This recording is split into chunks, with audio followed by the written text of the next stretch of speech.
সাল। তো আজকে আমি একুশে পরিষদের বিবিধ কার্যক্রম সব আপনারা জেনেছেন।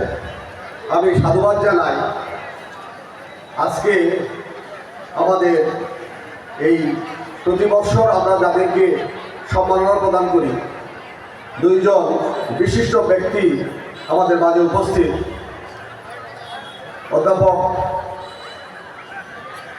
আবু জাকারিয়া সাহেব, উনি আমাদের জার্মানি প্রবাসী।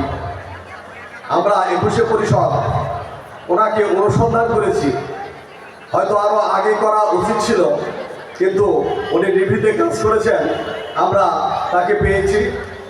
আরও জানলেন আরেকজন ওনারই প্রতিবেশী, আন্তর্জাতিক খ্যাতিসম্পন্ন চিত্র পরিচালক, আমরা তাদেরকে পেয়েছি।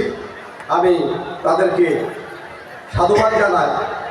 আমাদের নওগাঁর একুশে পরিষদ ওনাদেরকে এই সম্পর্কিত করতে পেরে আমরা ধন্য মনে করছি। আর একটি কথা, যে একুশে পরিষদ নওগাঁর যে আয়োজন, যে 7 দিন ব্যাপী, আজকে হলো শেষ দিন।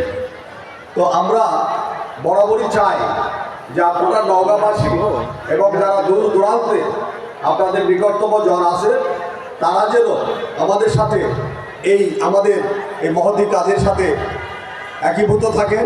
আপনাদের সন্তানদের, আপনাদের যারা যারা বাইরেও অনেকে চলে গেছে, তারাও একুশের সাথে যেন সম্পৃক্ততা থাকে, এটা আমি সবার কাছে কামনা করি যে এই বার্তা যেন সবার কাছে যায় এবং তারা একুশে পরিষদকে যেখানেই থাকুক সেখান থেকে যেন স্মরণ করে। ধন্যবাদ সবাইকে।